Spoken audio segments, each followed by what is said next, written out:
जय हिंद। आज हम बात करने वाले हैं कि जो पिछले साल 3 कृषि कानून जो बने थे उनके वापस लेने का मुख्य वजह क्या है। ये बाबा जी जो हैं वो दाढ़ी बढ़ा रहे हैं और देश के बेरोजगारों को रोजगार नहीं दे पा रहे हैं। हम इनसे एक ही रिक्वेस्ट करना चाहेंगे कि रोजगार बढ़ाएं और देश में जो प्राइवेटाइजेशन कर रहे हैं, मोनेटाइजेशन कर रहे हैं, उसको कम से कम कंट्रोल में रखें। माननीय चीफ जस्टिस ऑफ इंडिया ने एक बयान दिया था कि जो देश में कानून बन रहे हैं उस पर संसद में पहले ही चर्चा कर ली जाए, क्योंकि मनमाने तरीके से कोई भी अगर कानून बना दिया जाएगा तो उसको वापस तो लेना ही पड़ेगा, क्योंकि अगर मनमाने तरीके से बनाइएगा तो कानून को पारित कराने में भी प्रॉब्लम होगी।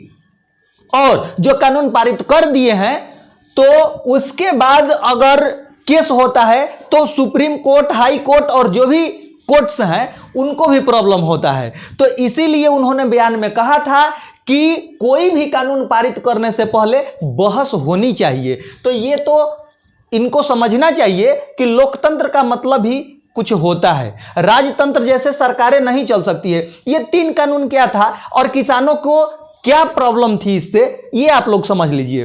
पहला था कि कोई कितना भी भंडारण कर सकता है, तो क्या कृषि भंडारण करेंगे?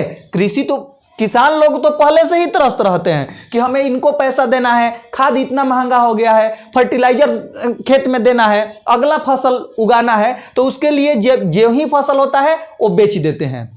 तो भंडारण कौन करेगा? कंपनियां करेगी। किसी चीज का भाव क्यों बढ़ जाता है? अगर भंडारण ज्यादा हो जाएगा तो सरसों का तेल का भाव अभी बहुत ज्यादा हो गया है, तो क्या सरसों का तेल जो है, सरसों नहीं उग रहा है, किसान तो सरसों उगा रहे हैं ना, लेकिन कंपनियां क्या करती है? भंडारण करती है। कंपनियां सारे चीज तो किसान ही उगाते हैं और कंपनियों का उस पर दबदबा हो जाता है। इसी वजह से कृषि लोग जो है इसका विरोध कर रहे थे। दूसरा कानून क्या था? दूसरा कानून ये था कि जो कॉन्ट्रैक्ट फार्मिंग है वो तो पहले से भी हो रही है कॉन्ट्रैक्ट फार्मिंग, लेकिन कॉन्ट्रैक्ट फार्मिंग में प्रॉब्लम क्या थी कि किसान से पहले ही कॉन्ट्रैक्ट करा लिया जाएगा कि इस रेट पर देंगे और बाद में मॉइस्चराइजर के नाम पर और क्वालिटी के नाम पर उसका रेट भी घटा दिया जाता है। बहुत जगह ऐसे सुनने में आ रहा है कि जो कॉन्ट्रैक्ट फार्मिंग हो रही है उसमें जो है बहुत कंपनियां अभी पैसे ही नहीं दी है।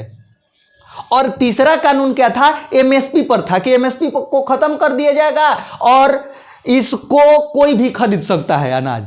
अब तीनों कानून से किसान त्रस्त थे, जिसके वजह से सब लोग पूरे देश में विरोध हो रहा था। और इतना विरोध होने के बाद आज अंत में आकर के सरकार को माफी मांग करके देशवासियों के सामने और इस कानून को वापस लेना पड़ा और यह भी कहा गया है कि इसको नवंबर तक में संशोधन करके खत्म कर दिया जाएगा। तो ऐसा कानून ही क्यों बन रहा है जिसे खत्म करना पड़े? हमारा सवाल यही है कि आप ऐसा करें कि किसी भी कानून को बनाने से पहले उस पर चर्चा कर लें। चर्चा कर लेंगे तो कानून में जो संशोधन करना होगा, जो अच्छा होगा वही पारित होगा। सिर्फ दाढ़ी बढ़ाने से और देश के सामने अपनी मन की बात कहने से नहीं होगी।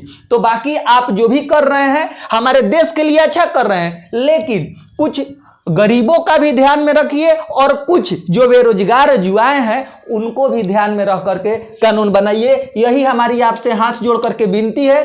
डायरेक्ट तो बात कर नहीं सकते हैं तो फोटो से ही बात करना पड़ रहा है। तो मिलते हैं फिर नेक्स्ट वीडियो में, तब तक के लिए जय हिंद।